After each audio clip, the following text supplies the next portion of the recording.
Welcome to another episode of the Giants Huddle podcast brought to you by Citizens, the official bank of the New York Football Giants. Thrilled to have the host of what I think is the preeminent NFL podcast out there, the Athletic Football Show, the one and only Robert Mays. Robert, how are you, man?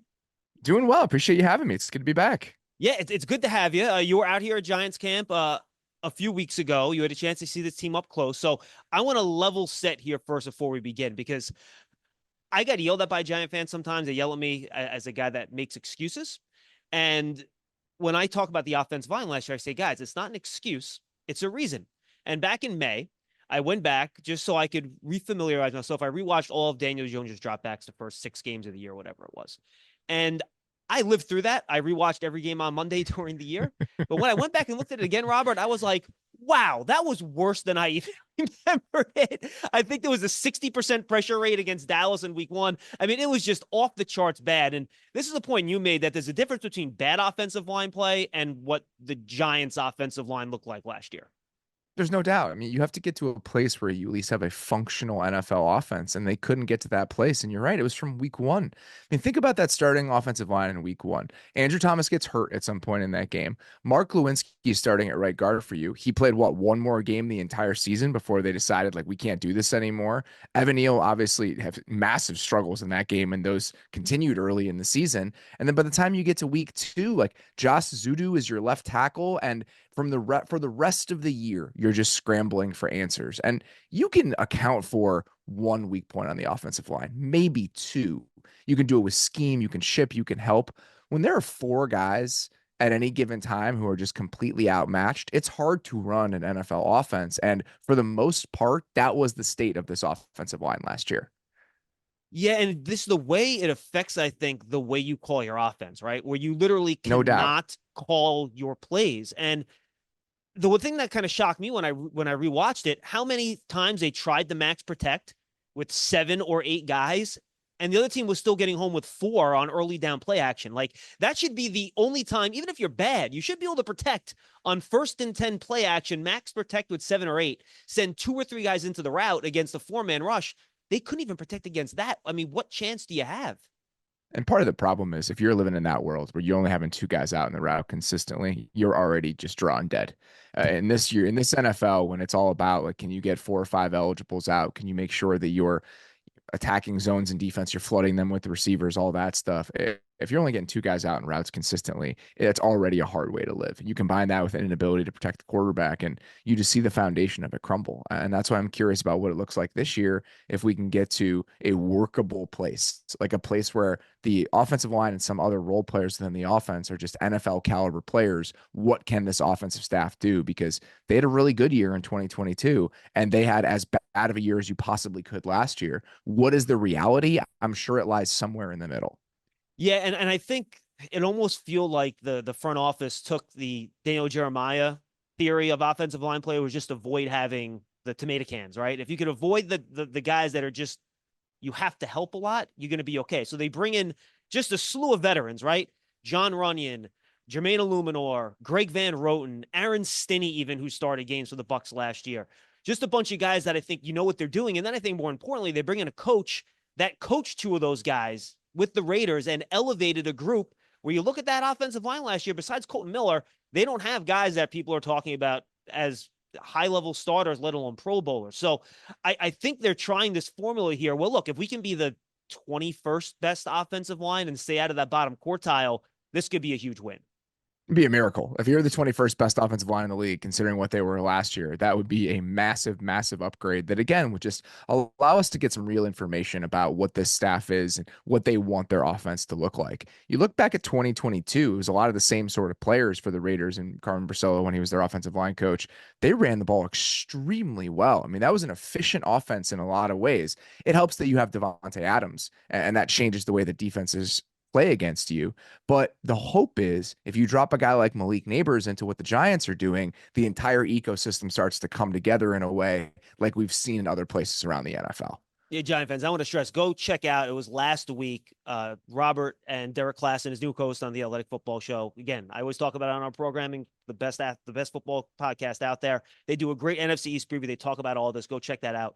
Find it on your podcast platforms, wherever you get your podcasts. So let's talk about what this offense is going to look like, Robert, because we know what Brian Dable did in Buffalo. We all remember the first half of the playoff game where they didn't run the ball once. I think we all know Brian Dable wants to throw the football.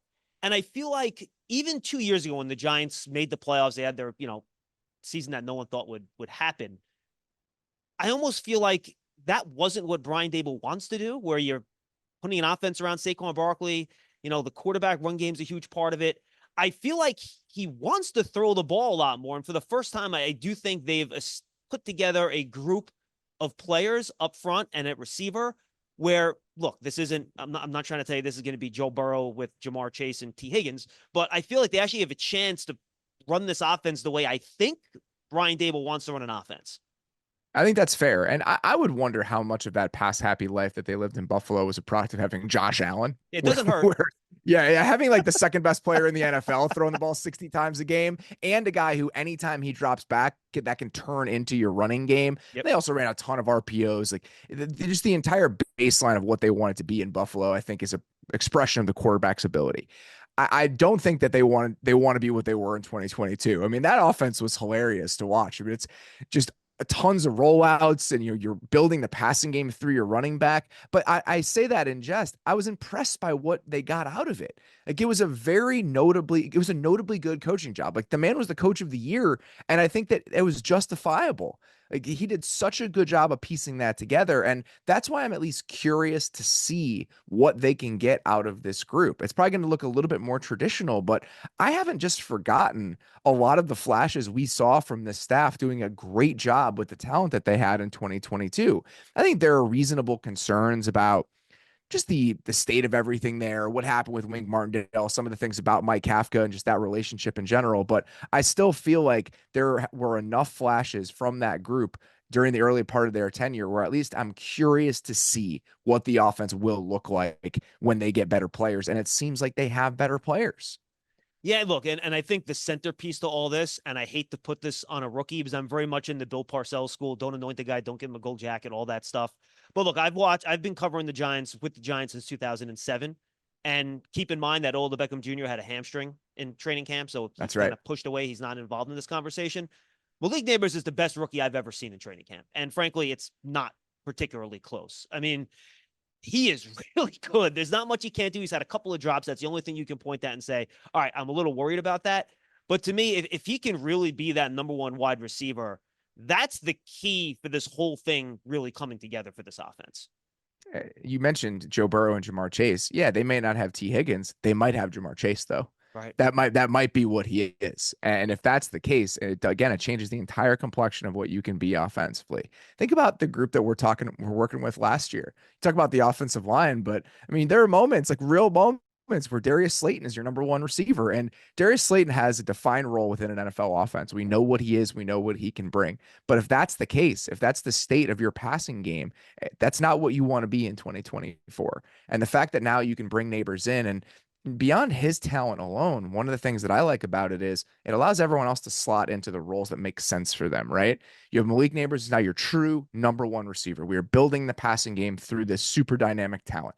Wan'Dale now, you have your underneath option, your slot guy, who I think is very good in that role. Honestly, I think unrealized potential because he really hasn't been allowed to kind of be the version of himself that he should be within the offense. And then you have Slayton and Hyatt as your burners.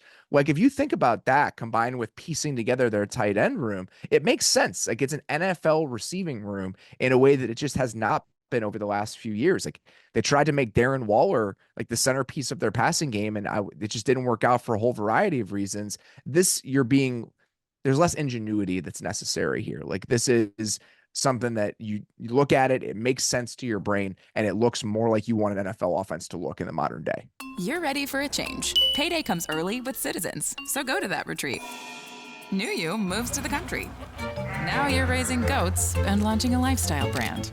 Are you ready for all that life brings? Yeah, they have the basketball team, right? They have guys that can No fill doubt. different roles and do different things. And I looked this up in preparation for this conversation because everyone talks about what's been going on around Daniel Jones, and we will get to the quarterback. Obviously a huge part of all of this. You know, we talk about the offensive line in front of Jones. If you look at the receiver group he's thrown to in his 5 years in the league, their leading receiver 4 out of the last 5 years was Darius Slayton. He's never had more than 751 receiving yards in a year. The other Isaiah year, Hodgins was the number one in 2022. He was the best receiver on the team. and Richie James. It was Isaiah Hodgins and Richie James. And we just got word from reports this morning that Isaiah Hodgins isn't going to make the roster this year. And when you're 4 of the last 5 years, you have Darius Slayton leading the team in receiving 4 times, never had more than 751 receiving yards. Kenny Golladay was the other guy. I mean, my gosh, if you can just get Neighbors playing to that level, and then to your point, you need Robinson and Hyatt, I think, to realize some of their potential. And I think that's kind of a theme for this whole Giants team, right? They have a lot of guys that they think can be good. They just haven't quite shown it yet. Yeah, and I think that this draft too, beyond just Malik Neighbors, this needs to be a transformative draft for Joe Schoen and this regime. I mean, if you look at it, they just so desperately need an injection of talent at pretty much every single area of the roster, and you'd hope that this group can give it to you. You know, if Neighbors is a guy, and then obviously use one of your second round pick on Brian Burns, that's fine. We'll take that. Hopefully he'll give you second round value, and then you get a little bit deeper, like can Theo Johnson give you a little bit of juice at tight end? Can Tyrone Tracy give you some pop in the backfield? What can Drew Phillips be for you? Like, if this group hits, I think it really does have a chance to kind of turn the ship for what this regime has done over the last couple of years. And based on some of the early returns from a couple of these guys, like, I don't think that's off the table at all. Yeah, look, I'm with you. Let's stick on the offense here. Let's go to Daniel Jones. Obviously, you know, he had a lot of issues last year, did not play well. There were reasons for that. Played better 2 years ago. But again, I think his good play had more to do with his ability in the run game than it was in the passing game. You look at his EPA per dropback, per pass, things like that. A lot of it was the run game. I really think, and I might be going too far this way, I know not many people agree with me, but I really think what Brian Daboll and Joe Schoen are going to do this year and say, Daniel, here's the ball, throw the ball. And you know what? If you look like you did your rookie year and you throw a few too many picks, but you're a little bit more aggressive, okay. You know, I don't want to see that really low average depth of target. I'll take a few more picks if he's gunning the ball down the field. I'll live with that. So I think this is going to be, all right, Daniel, and Joe Schoen said this in immediate availability. Look, you don't pay a quarterback $40 million a year to then hand the ball off to a $13 million running back. So I think, for better or worse, and we'll find out what the results are, I think they're going to really give him what's around him, know exactly what they have in Daniel Jones after this year. I think it's part of the reason and part of the benefit of going out and getting a guy like Neighbors and doing what you did along the offensive line. It's like by the end of the year, I just want an answer. I want an answer on what the best path forward is with this team, because we know this. I mean, they can move on after this season, and that would put them in an unenviable position just because you'd have to go find a quarterback now, which is never an easy place to be. But you also can't pay a guy whatever his cap it is next year. It's like 50, 60 million, right? I mean, you can't do that for a guy who's not consistently lifting your offense. So I'm with you. I think one way or other, by the end of this season, they need an answer on what he is and what he's going to be. What do you think is a successful season for Daniel Jones? I'm going to steal your closing question for all of your division preview teams. What is a successful season for Daniel Jones? I think just keeping the job. I think keeping the job into 2025, like he plays well enough where this group gets to the end of the year and says, could we move on? Sure. Is that going to benefit us? Like, is there really a better option out there for us than Daniel Jones heading into 2025? If he can play well enough and convince this group that the answer to that is no, I think that's a screaming success for him individually. What does him playing well enough look like? I think this is I try not to put a number on it. I think this is an offense that hovers around like a little below average, but it's one of those teams that I'll do it from my like very myopic viewpoint here. It's one of those teams where like in week 8, when we're doing our week 8 preview, I look at Derek, my co-host, and I was like, you want to talk about the Giants offense? Like we haven't talked about them at all. Like it just feels like they're doing a lot of interesting stuff. Like we should dig into this. That is, to me, like that's what it feels like. It's a team that's intriguing, that's a little bit better than you expect, that's trotting some stuff out that kind of like makes you sit up a little bit straighter in your chair, that surprises you a little bit. If that's the case, then I think that's about as good as you can hope for with this team this year. I know we've kind of touched on it. What do you think this Brian Daboll offense does in fact look like with different personnel that he's had the last couple of years? I honestly don't know. Like that's one of the craziest parts about this. I wouldn't even pretend to guess. I spent 45 minutes of a training camp practice watching this team play this year because it was 95 degrees outside and 85% humidity, and I had a 5-hour drive to Boston. So I was like, peace, I'll see you guys later.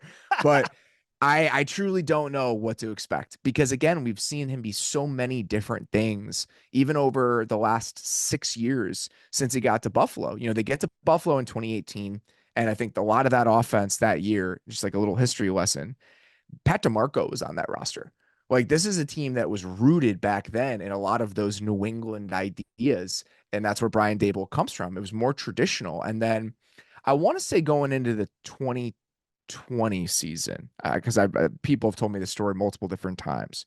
That's when he kind of threw the whole playbook in the garbage and came into that spring and was like, "We're just going to spread it out now. Like we're going to be a spread offense with Josh Allen." And Cole Beasley was on that team, and they were literally stealing some of the spread up concepts from his SMU days and like dropping them into that offense. And Brian watches a ton of college football, and it was a lot of like, what RPOs can I steal from this college team these days?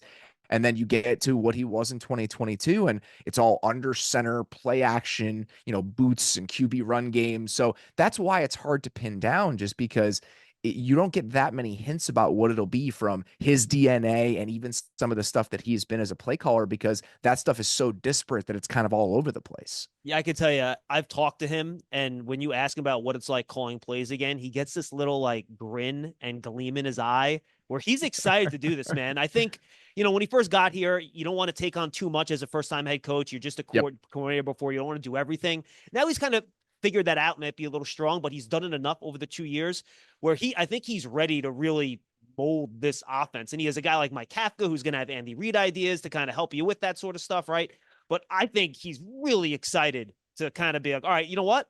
I've been here for 2 years. Year 3 for a head coach is big. I'm going down my way, and this is going to be a Brian Dable offense. And I'm excited about it. I think it's going to be fun.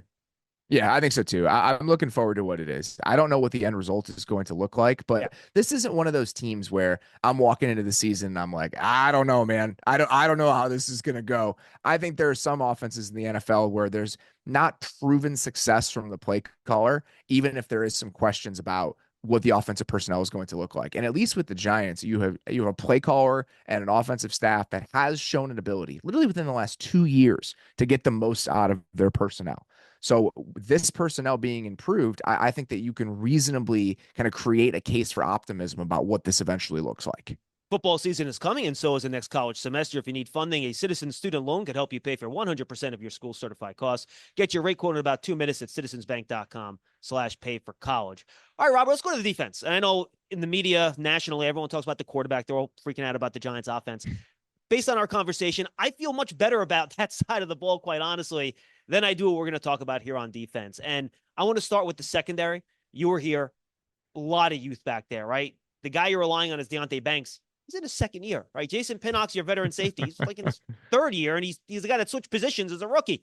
You're going to have Drew Phillips, a rookie slot. Cordell Flott's a third-year outside corner. You could be starting another rookie safety in Tyler Newman. Otherwise, it's a second-year guy in Dane Belton. This is an extremely young secondary in a Shane Bowen system that requires a lot of passing guys off in zone coverage, a lot of communication, things like that. So I think early in the year, if there's one thing to watch here, it's how quickly can this young secondary put things together and frankly, just avoid giving up some of those back-breaking plays, week 1 Minnesota, Justin Jefferson, that can really kind of sink a game very quickly. Yeah, I mean, there's tons of either unproven guys moving positions, or guys that we've never even seen play before. And it's not a great place to start. You hope it all comes together. You hope that Newman and Phillips end up being fines, but there are a ton of questions with that group heading into the year. There's no doubt about it. How do you think in a Shane Bowen defensive system, which is much more of your typical NFL system these days, do you think you can cover up for some of the issues at corner, at least, when you run that type of defensive system? Yes and no. I mean, they run a lot of quarters on early downs, or at least that's what he was doing with the Titans. So I mean, a lot of those situations do turn into one-on-ones on the outside, even if you're even if you're preventing explosives, hopefully on the second level, the third level of the defense. But even if you look at some of their third down coverage menus over the last few years, they play a lot of man coverage. Like, this isn't necessarily a system that hides those DBs to that extent. The safeties sometimes, maybe for the corner specifically, like I think that they're going to have their hands full in a way that you would in really any NFL system. So I'm definitely curious to see what sort of step that Deonte Banks can take in year two, because I think that's the biggest part of all of this. If he can be like a real guy, again, I think that makes you feel a little bit better, because the hierarchy of what your secondary looks like starts to shift, because whoever that number two outside corner is, be like, all right, he's our number two corner, like definitively. So that makes you just feel a little bit better about the entire complexion of the group. Yeah, I'm curious to see how Deonte Banks looks in a different defensive system, right? They drafted him, maybe not for a system, but in his first year, he played in a system where he played a lot of press man. That's what he did in college. Big physical guy. That's what he was good at. This is much more eyes on the quarterback, a lot more off coverage. I'm curious to see how he adjusts to that different play style. There's no doubt. And I think that that's a huge question when you have a guy with his selling point, right? The whole point is that he's a big, physical, explosive guy who fits a man heavy style defense. And so transitioning away from that, I think there are reasonable questions about how he's going to take to it. And, for a corner, we know that year one is always kind of a crapshoot. You have no idea how it's going to go. And going into year two, switching systems, it's almost like he's doing his rookie year all over again in some ways. So I think it's a lot to put on a guy that they desperately need to click for this offense to come, or this defense to come together. Yeah, and I think it's pretty obvious that the goal here, and we saw this in Hard Knocks, Shane Bowen talking about it. Look, he wants a pass rush that he can get home with 4. You don't have to, you can leave more guys in coverage to help the secondary. They're really going to rely on this defensive front to do a lot of the heavy lifting here, trying to get pressure on the quarterback. No doubt. And I think that this defensive front is probably the strength of the entire roster when you look at all of the position groups individually. And Kayvon Thibodeau, I think that his sack numbers probably aren't in line with what he was doing down to down last year. But the hope is, now that you have 2 guys next to you who are people that offenses have to worry about, people that offenses have to game plan around, and Dexter Lawrence and Brian Burns, because can that make Kayvon Thibodeau's life easier? Can he take a step forward, and you look at pressure rates and just how often he's affecting the quarterback.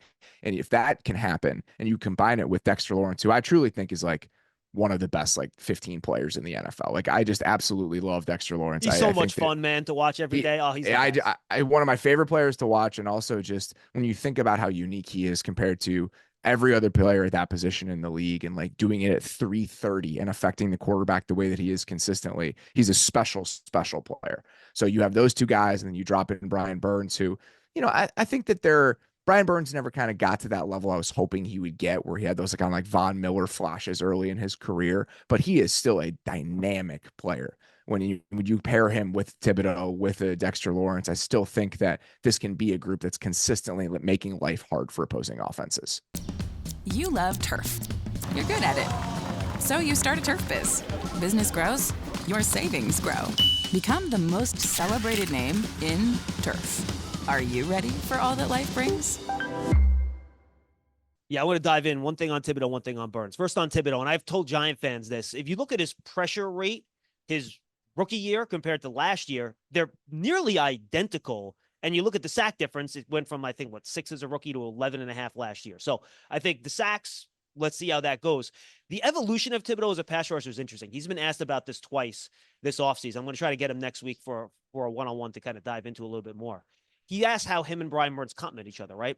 And he's answered that question, that Burns is more of your twitchy, bendy speed guy. I'm like, yeah, makes sense. Then he says, I consider myself more of a length and power rusher, which I find interesting, because when you watched him coming out, that's not how I would define Kayvon Thibodeau and how he won at Oregon. So I think he's trying to evolve a little bit as a pass rusher. And, one of the criticisms of coming out that he didn't have the best bend to go with that outside speed and burst. So I think he's trying to maybe become more of a pocket pusher than become more of kind of like your outside speed guy, which is what I think all of us thought he was going to try and be coming out of college. And I think that makes sense. I've really gotten to a place where I like to think about defensive lines just as complementary pieces stylistically, right? So if you have a guy who's, I was talking to a defense coordinator about this recently, just the idea of guys who are sack creators, even if they aren't sack getters. Right. So can you have guys within that group that are creating plays for other people? And a lot of those guys are the power guys. DJ Reader was somebody that came up in that conversation, where DJ Reader is pushing the pocket for that Lions team. Does that make life easier on Aiden Hutchinson? So if you have Thibodeau kind of crushing the pocket from one side, you have Dexter Lawrence crushing the pocket from the interior, what does that do for a speed guy like Brian Burns, who's path to the quarterback may change when you have those guys affecting the offensive line in the pocket in different ways. So I think it makes sense with Thibodeau potentially leaning into that when you have somebody on Burns who has the exact opposite skill set. Yeah, and he has gotten a little bit better with his hand usage too. On Burns, I'm with you. When the Giants made that trade, I'm always one that hesitates. All right, well, you got to pay the guy and give up a draft pick. That's two sets of assets. I'm usually generally not a fan of that. But a pass rusher like that usually doesn't become available in free agency. That's why you have to make that sort of trade. And, you look at his sack total. He's only broken double-digit sacks once in his career. His pressure rate is not up in the, the TJ Watt, Micah Parson area. And then when I watched the tape again when he got here, and I'm like, oh, I remember why I thought this guy was phenomenal coming out in college 5 years ago. He's got every move in the bag, spins, long arm, power. He can win outside. And I wonder, when I take a look at some of the sack leaders and the pressure leaders over the years, a lot of them are on teams that are either good or at least average, right? And I think they get to play with leads a lot. And if you look at Brian Burns, he's been, frankly, on one of the teams that have been the worst in football the last 4 or 5 years. So I wonder if the Giants can actually get some leads this year, which is something they've been very poor at, by the way. I think they've been outscored worse in the first half than any other team the last 2 years. If they can get some leads, I think maybe Burns' production can pop a little bit more if he's not always playing from behind. And then obviously that changes the calculation for opposing offenses. And just being in a defense with better pass rushers. Like Derek Brown is a really good run defender, but he's not the pass rusher that Dexter Lawrence is. And so I think just being around better players, can be helpful there as well. And we'll see. With the Brian Burns thing, I think you're right. I mean, the Bears did the exact same thing with Montez Sweat, where you look at what the free agent market could potentially look like, and you say, you know what, I'm willing to pay a premium for this. The only question I have about that is that the right move at this stage in your franchise? Because you don't know what you're going to be paying the quarterback over the next couple of years. Like for a team like Chicago, it was easy to understand because we know we're getting back on that rookie quarterback contract. So I think for a team like the Giants, it's a little bit more muddled in terms of their long-term plan, how a guy like Brian Burns at that price fits in with everything else that you have. But I understand this front office looking at the landscape and just saying, we need to be better. I mean, we just need to be better in these spots because this is a really, really important year for us. All right, final two questions here, Robin, and we really appreciate the time. This has been great. NFC East, I'm not sure the Giants are quite to the level where they can take advantage of it. But for the first time in years, I think I do see some vulnerability with Dallas and Philadelphia. Dallas, they just re-signed CeeDee Lamb, but, they have all their guys that are on the last year of their deals. They lost a ton of talent in the offseason. Just a lot of their depth is gone. And then Philly, frankly, collapsed at the end of last year. I know they have new coordinators and Nick Sirianni, Super Bowl, all that stuff. I get it. But boy, that team did not look right at the end of last season. So I think I do see some vulnerabilities for the first time with those two teams at the top of the NFC East. I think that's totally fair. With the Cowboys, I mean, they were already digging into the depth. Last year, you have the benefit of after Trayvon Diggs gets hurt, Deron Bland is a backup corner for you. He can step in and be a starter. Now, Deron Bland is a day one starter, and he's out for 6 to 8 weeks. So the season hasn't even started. It's August 27th, and you're already digging into that depth that you didn't have a couple of years ago, which I think that's really important to acknowledge. The same goes for their edge room. I mean, they had so many guys that they could throw out there last year, and now they're really going to be relying on like a Marshawn Nealon, who they drafted in the second round immediately because a lot of that depth has moved on. The same thing goes for the offense. I mean, now you have Jalen Tolbert that you need to be a contributor for you in the passing game. You're relying on 2 rookies along the offensive line. They've shown an ability to develop guys in those spots, but there are a lot more roster questions about the Cowboys at this stage of the calendar now than there have been over the last couple of years.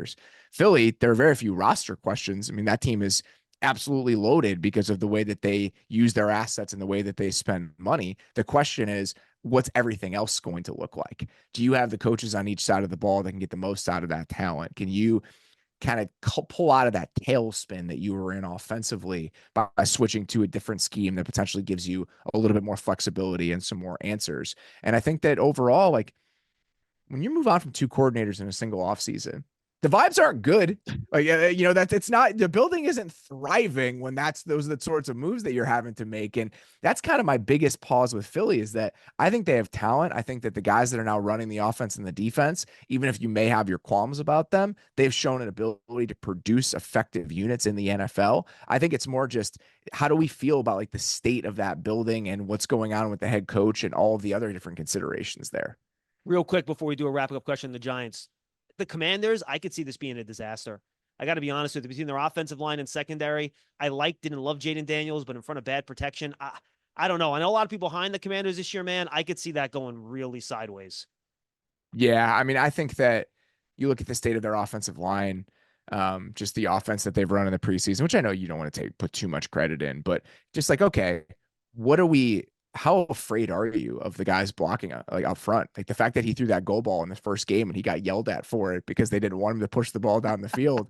I think that they're just hyper aware of what they need to ask of him and potentially putting him in position that just keeps him safe through the entire season. And I have questions about the receiving core there. They traded Jahan Dotson. Now it's essentially just Terry McLaurin and, Zach Ertz and some unproven young guys. We'll see what happens with Cliff Kingsbury as an offensive coordinator again. But, I think this is a team that there are a lot of questions that I have heading into the year, and I don't know how bullish I am on what the answers will eventually be. Finally, paint the rosy picture. What does a good Giants season look like to you? Just consistently competitive. One of those teams that it feels like the floor is just higher than it was last year. I think that's the biggest difference is, they're going out there last year and they're just holding on for dear life to even field a functional NFL offense. Being a team again that's just the ideas are exciting, even if the players aren't necessarily all the way there. And we get to a place by the end of the season where it's like, all right, I can buy into this group. Like I can buy into this coaching staff. I can buy into this front office. This is heading back in a direction that Giants fans can feel good about. If that's the case, I don't think it matters if you win 7 games or 9 games. The number doesn't really matter. I think it's more about where the arrow is pointed by the time the season is over. Yeah, I want to walk. The Giants are playing at Dallas on Thanksgiving. I want to walk into that game thinking, all right, this game matters for something. Just be in the mix in some way, shape, or form. All right, Robert. Before we say goodbye, tell the folks where they can find all your great content. Anywhere you find your podcast, the Athletic Football Show, we do it 3 times a week. Right now, it's Tuesday, Thursday, Friday. When we get into the season, it'll be Monday, Wednesday, Friday. Our new co-host, Derek Klassen, started about 3-4 weeks ago. It's been really great to work with Derek. So, if you want league-wide NFL conversation and, hopefully, the depth that we can get to in something like this, then we'll hopefully be bringing that your way several times a week. So please come check it out. We've had Derek on the show before. He's wonderful. Robert, thanks so much, man. Appreciate you joining us to the Giants Huddle podcast brought to you by Citizens. Everybody, thanks for being with us. We'll see you next time.